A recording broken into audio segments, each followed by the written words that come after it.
अभी हमारे prime minister ने कुछ चीज़ें बोली हैं जो कि बहुत ही ज़्यादा चिंता का एक विषय बन चुकी हैं। उन्होंने बोला है कि मतलब 1 साल तक गोल्ड मत लो और 1 साल तक परचेज़ मत करो, कोई भी शादी विवाह वगैरह कोई भी फंक्शन हो, और 1 साल तक कोई फ़ॉरेन ट्रिप भी मत करो, और काफ़ी चीज़ें बोली हैं कि खाने के जो तेल है उसको भी कम कंज़्यूम करो, और पेट्रोल डीज़ल का भी उपयोग बहुत कम करो, जिससे और ट्रांसपोर्ट का भी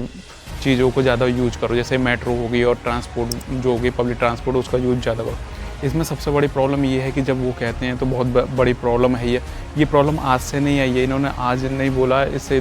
जब ईरान अमेरिका वॉर स्टार्ट हुई थी तभी से प्रॉब्लम क्रिएट हो गई, क्योंकि सबसे बड़ी प्रॉब्लम ये था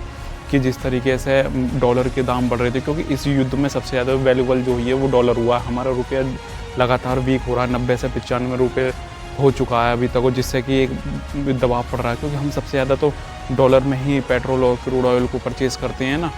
तो इस सबसे बड़ी प्रॉब्लम ये है। उसके बाद जो सेकंड चीज़ें परचेज़ करते हैं वो गोल्ड होता है, और इसलिए हमारे पास जब जब हमारा रुपया कमज़ोर होगा तो हमें पेमेंट करनी होगी डॉलर में, और डॉलर को जब हमारे पास ज़्यादा डॉलर देना पड़ेगा तो उससे हमारे फॉरेक्स रिजर्व पर भी दबाव पड़ रहा है। और उसके साथ साथ देखा जाए तो ये दबाव सिर्फ क्रूड ऑयल के दाम बढ़ने से नहीं है, वो हर सेक्टर में आपको देखने को भी मिल रहे होंगे, एलपीजी वगैरह सब में देखने को मिल रहे होंगे। उसके बाद ये है कि इस चीज़ को अगर आरबीआई कंट्रोल करना चाहेगा तो उसको इंटरेस्ट बढ़ाना पड़ेगा। इंटरेस्ट बढ़ा गया तो फिर बैंकों को, जब आरबीआई बैंकों को देगा तो बैंक फिर ज़्यादा इंटरेस्ट पर देंगे, और जो फिर कॉर्पोरेट क्षेत्र हैं और वैसे वाले कंपनीज़ वगैरह हैं तो वो भी अपने एम्प्लॉय को नहीं रख पाएंगे, क्योंकि सस्टेन ही नहीं कर पाएंगे, क्योंकि उनको महंगा पीछे से कैपिटल मिलेगी तो उनके पास कैपिटल भी कम होगी, इससे बढ़िया रोज़गार में भी प्रॉब्लम होगी, फिर इन्फ्लेशन भी बढ़ने वाला है, और उसके इम्पैक्ट जो है वो ग्रोथ पर भी पड़ेगा।